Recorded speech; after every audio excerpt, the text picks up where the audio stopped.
Blockage of conduction in the anterior fascicle of the left bundle branch is relatively common and is the commonest cause of left axis deviation on the ECG. The fascicle is supplied by septal branches of the left anterior descending artery. Therefore, infarction or ischemia in this vascular territory can lead to left anterior fascicular block with left axis deviation on the ECG. In addition, left ventricular hypertrophy from any cause may on occasion be associated with areas of fibrosis or ischemia within the ventricular myocardium, and this can result in damage to the anterior fascicle. More diffuse myocardial disease processes, such as cardiomyopathies, may also compromise the fascicle, manifesting as left axis deviation on the ECG.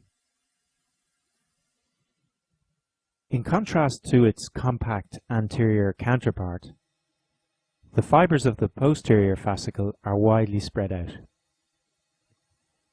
This, combined with a dual blood supply, makes it far less likely to be damaged by focal cardiac pathology. It may, however, be involved in widespread cardiac ischemia or in diffuse disease processes such as cardiomyopathies, resulting in right axis deviation on the ECG. So far we have emphasized the role of conduction defects in the left ventricle as the primary cause of axis deviation on the ECG.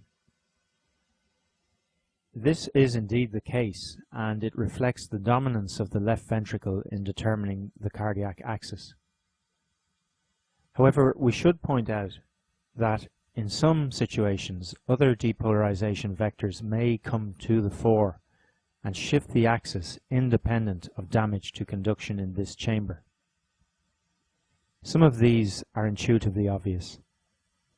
For example, in the presence of a large left lateral myocardial infarction with loss of left-directed vectors, the relative contribution to the cardiac axis of depolarization events directed towards the right may become more prominent, shifting the axis to the right. Equally, a large right-sided infarction can shift the axis to the left by loss of depolarization events directed towards the right.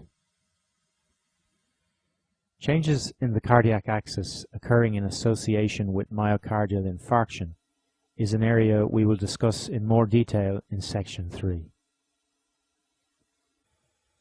Before we move on, we would like to emphasize one important point. Although ventricular hypertrophy in the absence of conduction defects is a potential cause of axis deviation, this is very unusual.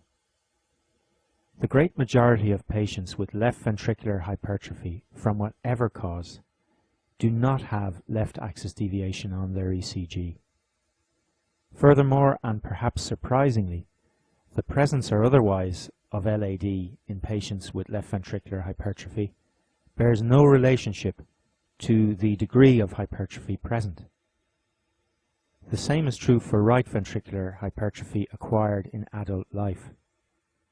The majority of adult patients with RVH do not demonstrate right axis deviation on their ECG. Remember, axis deviation usually results from conduction defects in the ventricles, and axis deviation on an ECG is neither sensitive nor specific in the diagnosis of ventricular hypertrophy.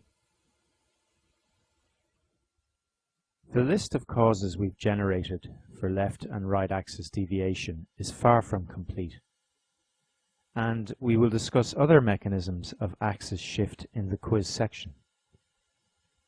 However, the differential may already seem bewilderingly broad. That should not worry you at this point. In reality, you will be analyzing the patient's ECG in clinical context, and there will be clinical clues as to the underlying cause of any axis deviation identified. In addition, if significant axis deviation is present, There are generally other abnormalities present on the ECG which can help identify the underlying cause. Hopefully by the end of this course you will be able to recognize these other abnormalities.